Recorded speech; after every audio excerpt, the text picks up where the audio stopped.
В генетической базе ДНК есть таблица ветви GZ6552, G2E1, YDNA Project, YDNA Classic Chart. Чтобы найти таблицу этой ветви в поиске, так и пишите «Интересно там вот что». В этой ветви есть подветви. По Кавказу мы видим там сначала Осетина-Сикоева, Сикауф-Сикати, Норт-Асишия, Алания, Зарамак Russian Federation G, Z6744, G2E1, подветвь Z6744. Чтобы найти подробную информацию, подветви Сикоева, пишем YFull Z6744, в инфо у его подветви видим возраст образования 9679 лет назад. В образцах он также вверху, то есть у этой ветки его корни. Но что нам здесь интересно, как мы видим у Осетина Сикоева, его G2A1 образован 9679 лет назад, это экстремально древнейший G2A1 на Кавказе. Здесь стоит отметить, что, видимо, осетины, точно коренное население Кавказа, может не все, но часть уже точно была на Кавказе целых около 10 тысяч лет назад. Если также обратить внимание, Сикоев выходец из Зарамага, Алания, Зарамак, сегодня Нижний и Верхний Зарамак входят в территорию осетино-лагирцев, а в древности Зарамак, чья родина была? Верно. Древних двальцев. Народа двальцев, двалов, двалы по осетинским преданиям, обитали в Касарском ущелье, Зарамакском ущелье, находится в Алагирском, Касарском, ущелье, Нарском ущелье. Часть Алагирского района, Зрукском ущелье, находится в Алагирском районе, Изакинском ущелье, а также в селении Сгил, село в Алагирском районе, и в Дарьяльском ущелье. Теперь мы хотим напомнить, что про двальцев многие историки писали, что они были вайнахами, перешедшими на другой язык, проще говоря, двальцы. Двалы были чеченцами нахчей, нохчей. Термин «вайнах» появился много позже, а крупнейший грузинский историк, ученый, лингвист В. Н. Гамрикели, проведя огромные исследования по истории древнего народа двальцев. Двалов, в своей книге, утвержденно в заключении всех исследований, пришел к следующим выводам. По его мнению, древние двальцы, двалы, в древности говорили на языке, близком современному чеченскому и ингушскому. А также они, по его мнению, впоследствии стали предками современных чеченцев и ингушей, но сами же в какой-то период подверглись иранизации и перешли на иранский, осетинский язык. Перешли на другой язык. Книга Гамрикели В. Н. Двалы и двалетия в I-XV веках. В чеченском ДНК-проекте у чеченцев, помимо J2, L3 и других гаплогрупп, также есть G2A1 и другие. Выводы, видимо, алагирцы и, возможно, другие осетины, очень давно на Кавказе. К тому же, судя по всему, алагирцы G2A1 могли быть связаны с древнечеченским народом двальцев, двалов, как и древние G2A1 Кавказа. В целом, это все интересные данные. При поступлении новых ДНК-тестов информация, само собой, будет обновляться. К примеру, какой-нибудь чеченец сдаст тест, и, например, какая-нибудь чеченская ветка G2A1 увеличит возраст древности и так далее. Про древний народ двалов сегодня споры ведутся по сей день, но многие факты, несомненно, приводят их происхождение к древненахчийским, чеченским истокам.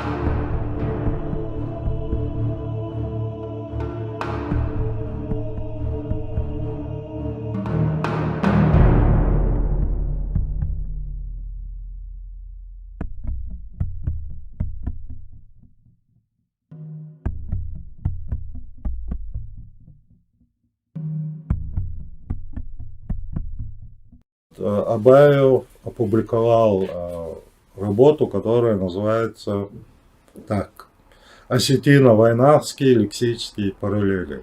Работа эта была, статья эта была опубликована в «Известиях Чечено-Ингушского научного института истории языка и литературы». Том 1, выпуск 2, Грозный, 1959 год.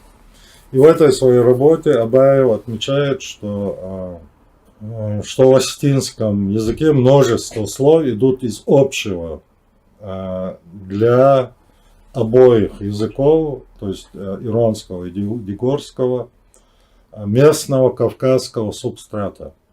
По нашему убеждению, писал Абаев, в осетинском имеются отложения, идущие из местных субстратных ефетических языков, родственных, по-видимому, чечено-ингушскому. Не прямо из ингушского или чеченского, а из какого-то их предшественника. Не как усвоенные из чечено-ингушского в Остинске или обратно, а как принадлежавшие тому местному языковому субстрату, на основе которого сформировались и чечено-ингушские, и остинские языки. Ряд схождений, как отмечает Абаев, ряд схождений ведет от чеченского прямо к остинскому, минуя ингушский. Мало того, некоторые из них связывают чеченский с западным дегорским диалектом остинского языка, минуя иронский. Все вместе это указывает на большую древность и глубину осетино-войнахских связей. Так отмечает Абаев в названной мной работе на страницах 89, 103, 112 и следующих. Грузинский ученый Гамрикели в своей книге «Двалы и двалетия в первом-15 веках новой эры» он уточняет, что вот этим субстратом, то есть основой остинского языка, как юго-остинского, двальский язык, так и северо-остинского, являлся древний народ Двалы. Он назывался Двалы, страна их обитания называлась Двалетия, Двалетий. И он пишет, Гамрикели пишет, что эти Двалы в древности до языковой ассимиляции в грузинской и остинской этнической среде они были народом родственным современным чеченцам и ингушам.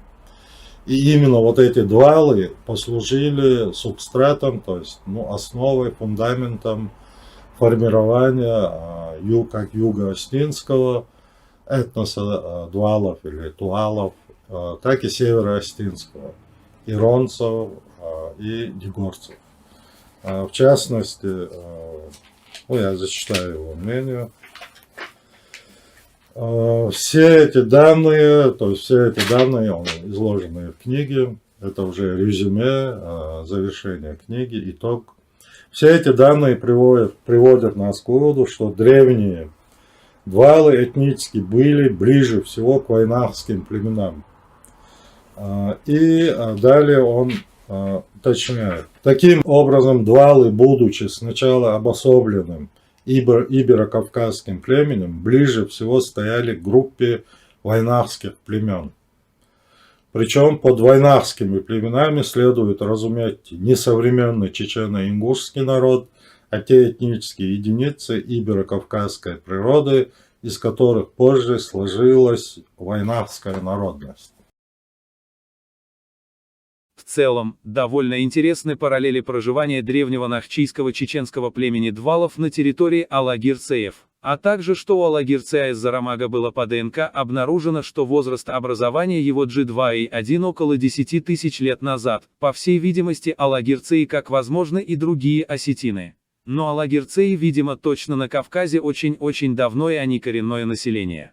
Интересны и параллели в названиях Двалы, Валы, Валаджирцеи, Валагирцеи, Алагирцеи. Судя по всему, Алагирцеи могли быть связаны с чеченским племенем Двалов, которое, возможно, помимо J2 носило и гаплогруппу G2A1. Осетины также говорят, что двальцеи проживали на территории туальцеев. Мы не знаем, прав Гамрикели или нет, что чеченское племя Двалы до утраты своего языка были предками всех нахчийцеев, но части вполне возможно. Мы считаем, что вряд ли чеченцы-двалы могли быть предками всех чеченцев, но части вполне. Кстати, даже названия алагирских сел намекают нам на чеченские корни их образования. К примеру, Чеберлоевский тайп-род Хой и алагирское селение Хот, Чеберлоевский тайп-род Регахой и алагирское селение Регах, Чеберлоевский тайп-род Садой и алагирское селение Садон, Чеберлоевский тайп-род Дай, алагирское селение Дай, ныне Дайкау, Чеберлоевский тайп-род Цейкара и алагирское селение Церау, Шаройский тайп-род Хакмада и алагирское селение Хаталдон, Шаройский тайп-род Цеэси и алагирское селение Цемса, и так далее. По некоторым чеченским преданиям также считается, что двалы были особым племенем, самостоятельным и своеобразным, как бы отдельным, но родственным чеченцам. Дальнейшие исследования покажут картину лучше.